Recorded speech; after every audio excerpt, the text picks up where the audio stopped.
Karpman's drama triangle. Hello friends, you're on Bezhechko and Nobody, where everything is about pharmaceutical advertising. And today we are wrapping up the first part of our journey. This is the last, but absolutely not the least topic in the foundation section of how advertising really works. Before we move to cameras, actors and light setups, we are taking one final look at the deep psychological structure behind every ad that actually sells. Consider this your checkpoint, your mental blueprint before we enter the battlefield of production. What we have built here isn't a pile of theories. It's a weapon. So if you follow the journey, get ready to use it. And if you are just joining now, this is the perfect place to catch up. In the previous video, we explored one of the most disturbing yet insightful psychological experiments in history, Milgram's obedience study, and its unexpected influence on advertising. If you haven't seen it yet, make sure to watch that video first. It sets the perfect stage for today's topic.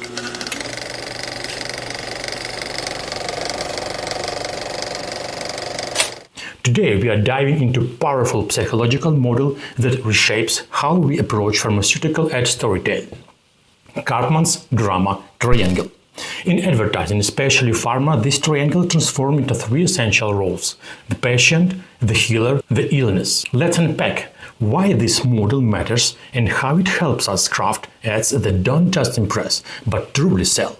Originally developed in 1968 by psychologist Stephen Karpman, this model illustrates unhealthy relational dynamics: the victim, the risker, and the persecutor. But in pharmaceutical advertising, we reinterpret this into a therapeutic narrative. The patient becomes the victim, the one suffering from illness. The healer becomes the risker, either a caring relative or a symbolic part of the patient's own psyche. The illness is the persecutor, the threatening force that must be overcome. And the medicine is the transformational catalyst that ends the cycle. Our goal as advertisers is not to trap the viewer inside this triangle, but to resolve it.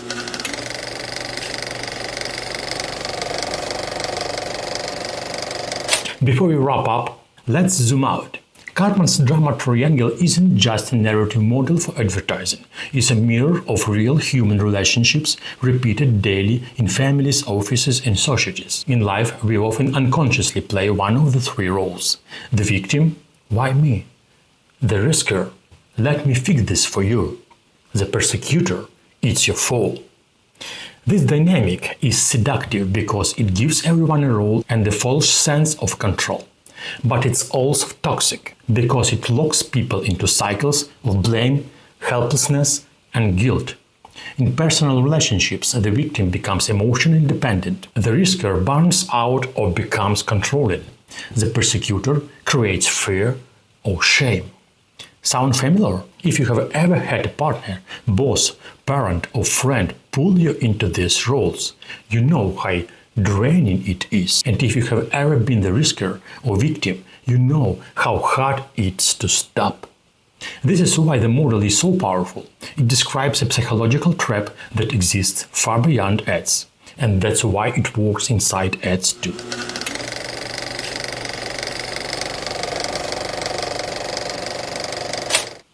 The drama triangle is dynamic. Karpman's model isn't static. The roles shift. A patient might begin as the victim, but without a path change, they become helpless and passive. The healer might turn manipulative or overbearing. And the illness is always lurking as an omnipresent threat. But the medicine in this structure isn't just a product. It's a philosopher's stone, the holy grail, the sacred object that dissolves the toxic dynamic and initiates healing. It doesn't just treat symptoms, it breaks the psychological trap.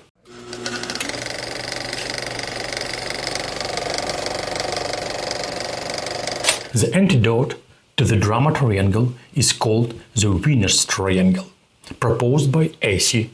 Choi. In this healthier model, the victim becomes vulnerable but responsible.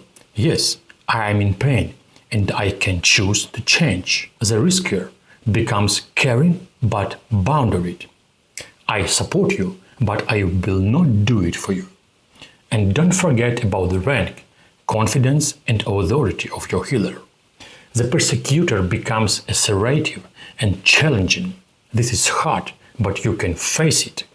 In real life, breaking the triangle looks like saying no with love instead of rescuing, encouraging others to own their choices, taking accountability instead of seeking blame, turning pain into growth, not into manipulation. In pharmaceutical advertising, we apply the same logic but through archetypes and framing. To break the triangle in your ad, the patient should not be infantilized or pitied. Show them stepping into action, not lying helpless in bed. Even a small gesture of agency, reaching for the medicine, listening to advice, creates transformation. The healer shouldn't dominate the story. Their role is to guide, not to rescue. Archetypes like the mother, magician, or wise king are powerful here. The medicine must not be just a utility. Frame it as a sacred symbol of change, the philosopher's stone, the missing piece that improves healing. Break the triangle, and you create a hero's journey, not a rescue mission.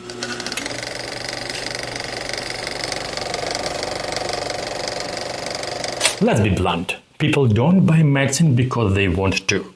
They buy it to escape suffering. That's why pharma ads can't just entertain or impress the cinematography. They must identify the emotional wound victim, present a credible guide, healer, offer a transformational solution, medicine. If any element is weak or unclear, the triangle collapses, projection fails, transference doesn't happen, and your ad loses its power.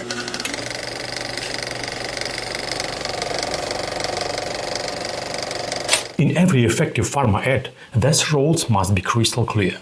The patient must be portrayed in shadow, tired, defeated, passive. The healer must appear in their healthy, empowered form, often an archetypal mother or magician. And the medicine must act as the agent of transformation. This isn't just narrative technique, it's psychological engineering. It activates projection and later transfers the core drivers of belief and action we have discussed in early videos.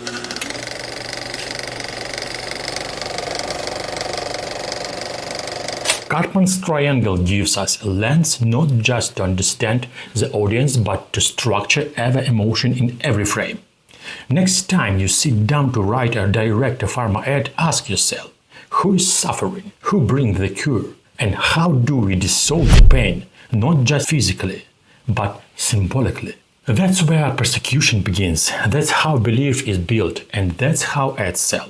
If this idea feels too deep, too abstract, good. That means we are finally approaching the real mechanics of influence.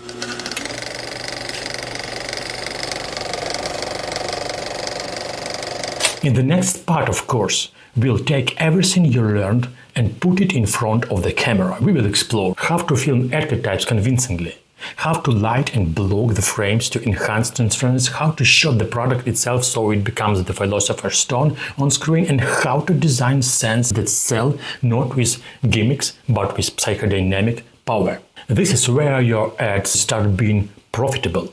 Like this video, subscribe, turn on notifications and join our Facebook community. Visit brechko.nobody.com for the full course exclusive tools and deeper breakdown, and don't forget to follow me on Facebook. This is Brechko and Nobody. See you in part 2.